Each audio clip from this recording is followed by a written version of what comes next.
Welcome to Lunch Break. I'm Kelly Grant in for Wendy Bounds. With more stores opening on Thanksgiving this year, shoppers shopped till they dropped, off to sleep at least. But was Black Friday a boon or a black eye for retailers? Ann Zimmerman is in Dallas joining us with some details on the mixed numbers. Ann, thank you so much for being here. Now, thank you for having me. Now, we've been hearing that for at least some of the numbers, we've got consumers spending up from last year, an average $423 instead of $398 last year. But is that really a good indication that we were spending more overall? Well, we know overall for the whole weekend, and you have to include the whole weekend, that dollars went up 13% total spend, but that was less than the year before, which went up 16%. We also know that Friday sales went down some. And then I was seeing a lot of that with the critics talking about some fewer sales on Black Friday itself and really that push toward the earlier openings on Thanksgiving that might have had an effect. What's your take on that? Well, I think it absolutely did. There were more, definitely almost a quarter of all shoppers over the weekend were out before midnight on Thursday night. I think shoppers like it. They were out with families. It's easier than getting up at 4. There's some diehards who love the sport of it that like getting up at 4.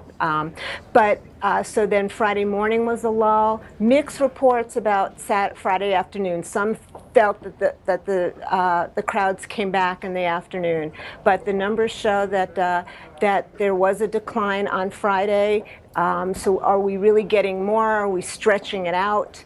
And remember, Thursday sales help cost time and a half. So is it worth it financially? And I was actually part of the trend that beat the crowds altogether, did a lot of my shopping online, pretty much on Thursday and on Friday. And I hear that online sales are going up overall. What sort of an impact did that have? Well, that is an ongoing trend.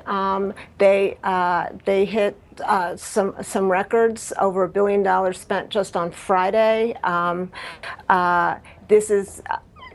I think one of the things you saw this year with online shopping is that the retailers, the bricks and mortar retailers, have invested in their own online channels. So you're seeing more sales there versus ceding all those sales to just eBay and Amazon, which are still growing. But so the bricks and mortar are fighting back. Are the bricks and mortar stealing sales from their own stores? I asked that question over and over again this weekend. Target, Toys R Us say, no, it's a different shopper, or somewhat different shopper. GameStop, Toys R Us, they say the lines are being blurred. You may have shopped totally online, Kelly, but other people shopped online and picked it up in the store. Some people at GameStop bought online from the store. So it's a little blurry there.